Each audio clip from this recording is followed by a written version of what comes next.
My best friend of 15 years destroyed my entire life. And the revenge?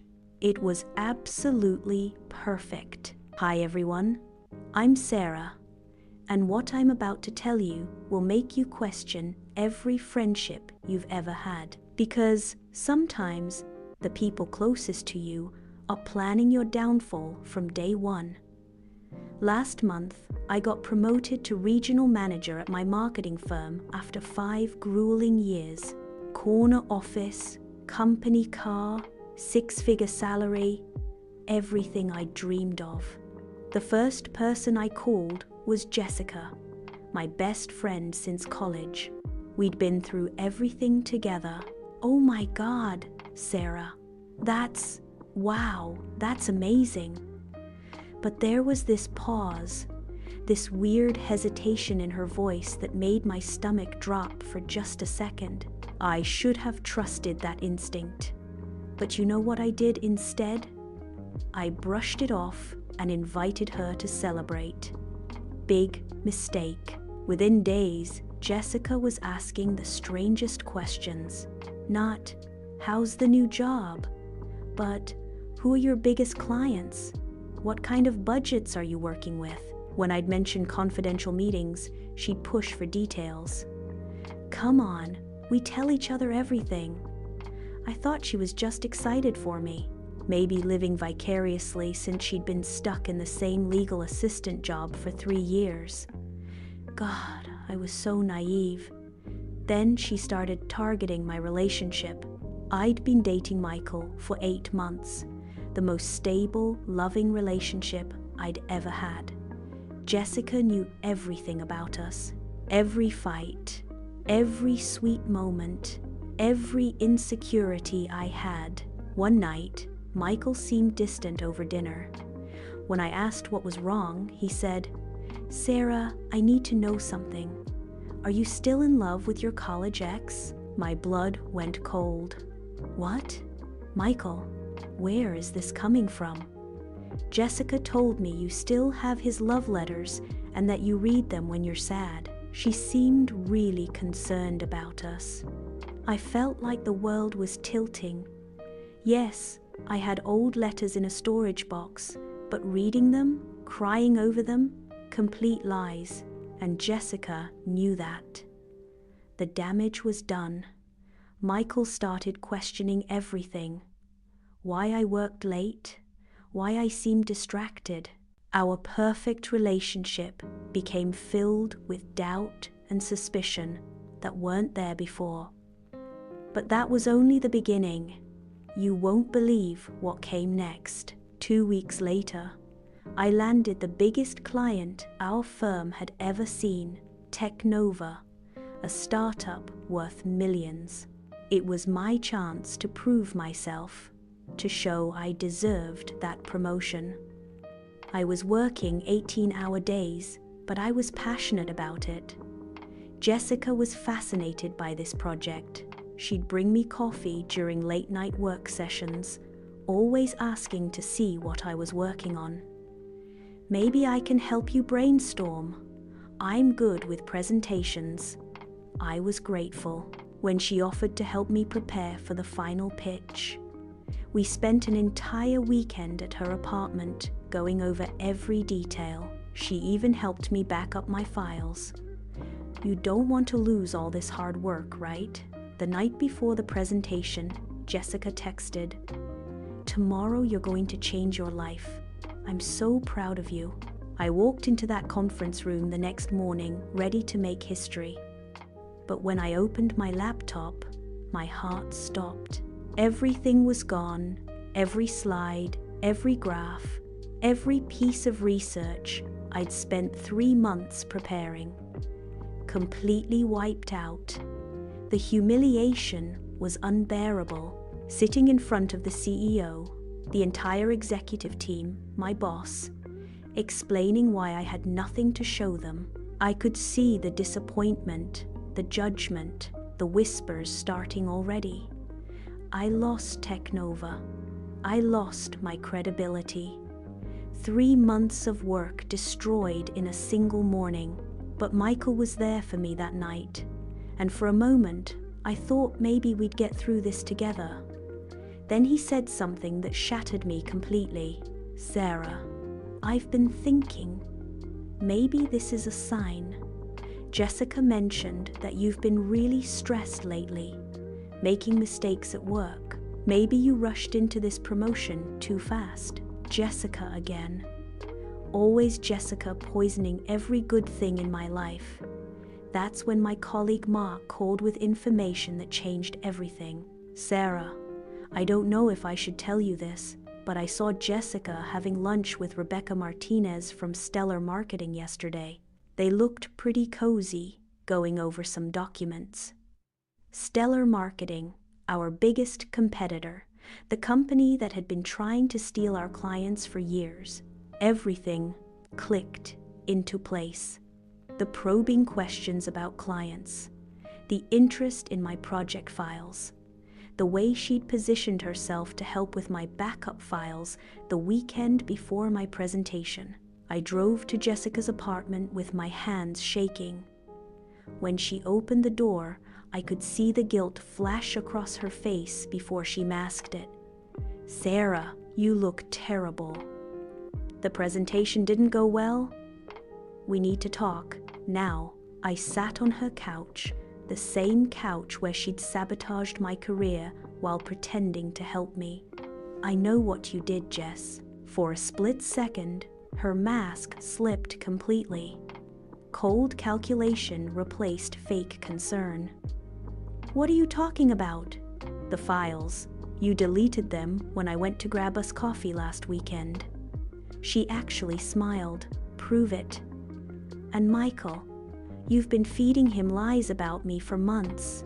Michael deserves someone who appreciates him. You've always taken him for granted." "Why, Jessica? 15 years of friendship. Why?" That's when she said the words that will haunt me forever. "Because I was tired of watching you get everything I wanted while I stayed invisible. Every promotion, every boyfriend, every opportunity you made. It looked effortless while I struggled for scraps. Do you know what it's like to smile and celebrate your success when inside I'm dying?" The betrayal cut deeper than anything I'd ever felt. This wasn't sudden jealousy. This was 15 years of calculated hatred disguised as friendship. "You were never my friend." "No, Sarah, I really wasn't, but I was a damn good actress." But here's what Jessica didn't know. I'd been recording our conversation. Something told me I'd need proof, and what she also didn't know was that Mark had done some digging. Phone records showing months of calls between Jessica and Stellar Marketing. Email evidence that took weeks to uncover. A whole conspiracy to steal not just my client, but 3 others. The next morning, I walked into my boss's office with a USB drive full of evidence. The recording, the phone records, everything. His face went white as he listened to Jessica's confession. "Sarah, this is corporate espionage. We're calling our lawyers immediately." But the real justice? It took time. Weeks of legal proceedings, depositions, investigations.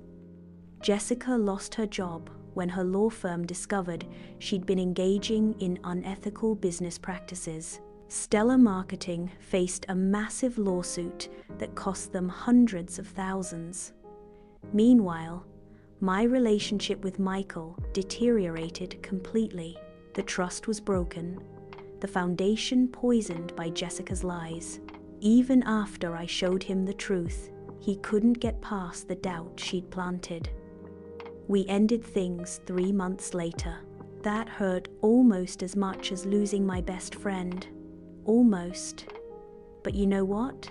Sometimes life has a twisted sense of justice. My boss was so impressed with how I'd handled the corporate espionage, gathering evidence, protecting the company, maintaining professionalism under pressure, that he promoted me again, Director of Strategic Partnerships. And Technova, They heard about what happened and specifically requested to work with me because they respected how I'd handled the situation. "We want someone with integrity on our team," their CEO said.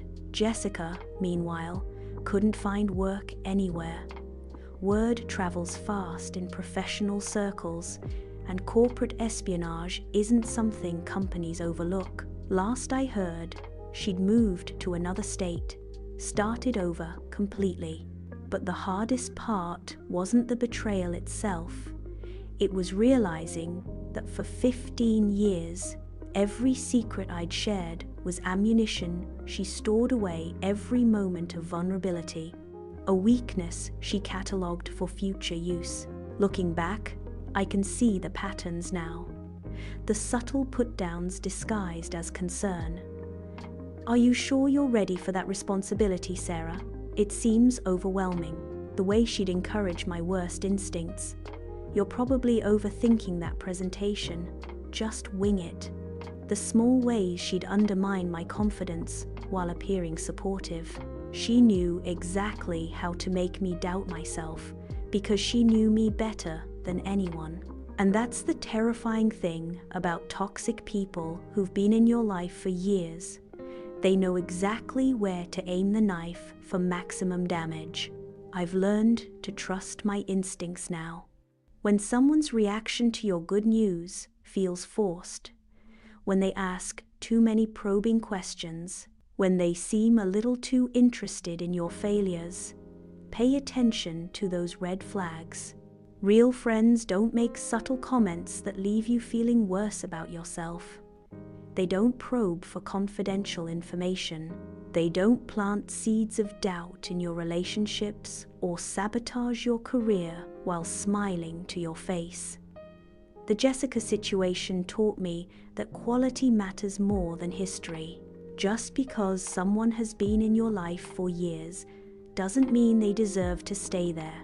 I have new friends now, people who celebrate my wins without making it about themselves, who support me without hidden agendas. And you know what? It feels completely different. There's no underlying tension, no walking on eggshells, no wondering if they're secretly resenting my happiness. As for Michael, we tried to reconcile a few months later, but Jessica's poison had done too much damage. Some betrayals cut so deep that even when you remove the source, the wound remains. But I'm stronger now, more successful than ever. And most importantly, I'm surrounded by people who actually want to see me thrive. Jessica thought she was destroying my life, but she actually freed me from 15 years of toxicity I didn't even realize I was carrying. So here's my question for you. Have you ever had a friend whose support felt just a little bit off? Someone who always found something negative to say about your achievements? Someone whose enthusiasm seemed forced or whose questions felt intrusive? Trust those instincts. Listen to that voice inside your head when it tells you something isn't right. Because the people who truly love you don't smile while planning your downfall. They don't use your secrets as weapons. They don't celebrate your failures while pretending to mourn them. Your success doesn't threaten real friends, it inspires them. What would you have done in my situation? Would you have confronted Jessica sooner or tried to save the friendship?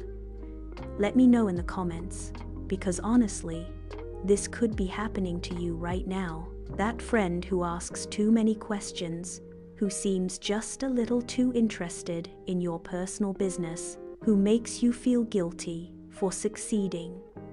Maybe it's time to take a closer look. Sometimes the person standing closest to you is the one holding the knife.